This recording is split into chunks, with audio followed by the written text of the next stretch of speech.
আসসালামু আলাইকুম প্রিয় চাকরি প্রত্যাশী ভাই ও বোনেরা, সবাই কেমন আছেন? সফাপে নতুন একটি নিয়োগ বিজ্ঞপ্তি প্রকাশ হয়েছে। বাংলাদেশের সকল জেলা থেকে ছেলে অথবা মেয়ে উভয় প্রার্থী এইচএসসি পাশে আবেদন করতে পারবেন। জয়নিং এ বেতন হবে 18,000 টাকা। এরকম নতুন নতুন চাকরির নিয়োগ বিজ্ঞপ্তির ভিডিও প্রতিদিন পেতে চাইলে অবশ্যই বিডি জব 20 চ্যানেলটি এক্ষুনি সাবস্ক্রাইব করে রাখুন।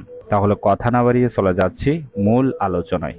সফাপ যে নিয়োগ বিজ্ঞপ্তি প্রকাশ করেছে, পদের নাম হলো সেলস রিপ্রেজেন্টেটিভ বা বিক্রয় প্রতিনিধি।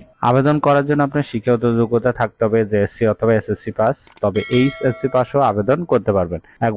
এক বছরের অভিজ্ঞতা থাকতে হবে, বয়স হতে হবে 18 থেকে 35-এর মধ্যে। আগ্রহী প্রার্থীগণ অবশ্যই একটু ভালোভাবে দেখে নেবেন, ঠিক আছে? এই পদে নির্বাচিত হলে প্রতিষ্ঠান থেকে সুযোগ সুবিধা পাবেন, পারফরমেন্স বোনাস সাথে দিয়ে এবং ইন্স্যুরেন্স এবং টেলকো ডিস্ট্রিবিউশন ব্যবসাতে পারফরমেন্স বোনাসে বেশি জোর দেওয়া হয়। মূল বেতনের পাশাপাশি ইনসেনটিভ রয়েছে, পারফরমেন্স বোনাস, এছাড়াও কোম্পানির পলিসি অনুযায়ী আরো অনেক সুযোগ সুবিধা রয়েছে। এটি একটি ফুল টাইম জব, কোনো চুক্তিভিত্তিক বা খণ্ডকালীন কাজ নয়। জব লোকেশন ঢাকা, ধানমন্ডি, ধানমন্ডি 27, ধানমন্ডি 32, কলাবাগান, শুক্রাবাদ, এই সকল লোকেশনে আপনাকে কাজ করার ইচ্ছুক হতে হবে। নিচের আর্টিকেল গুলো অবশ্যই একটু ভালোভাবে খেয়াল করবেন, ঠিক আছে? আবেদন পূর্বে সম্পূর্ণ পড়ে নেবেন।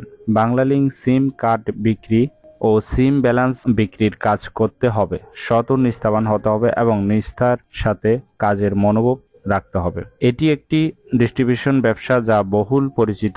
ডিলারশিপ ব্যবসা, পূর্ণ অভিজ্ঞতা বা ডিলারশিপ ব্যবসা সম্পর্কে ধারণা থাকলে অগ্রাধিকার দেওয়া হবে। আশা করি বুঝতে পেরেছেন। আবেদনের শেষ তারিখ হলো 31 মে 2024।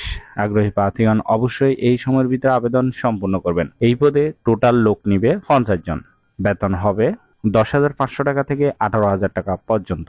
আশা করি নিয়োগ বিজ্ঞপ্তিটি বিস্তারিত বুঝতে পেরেছেন। যদি বুঝতে সমস্যা হলে কমেন্ট বক্সে জানাবেন। আর এরকম নতুন নতুন চাকরি নিয়োগ বিজ্ঞপ্তির ভিডিও প্রতিদিন পেতে চাইলে অবশ্যই বিডি জব 20 চ্যানেলটি এক্ষুনি সাবস্ক্রাইব করে রাখুন। ভিডিওটি ভালো লাগলে অবশ্যই একটি লাইক করে আপনার বন্ধুদের কাছে বেশি করে শেয়ার করুন এই ভিডিওটি। তাহলে সবাই ভালো থাকবেন, সুস্থ থাকবেন। ধন্যবাদ সবাইকে।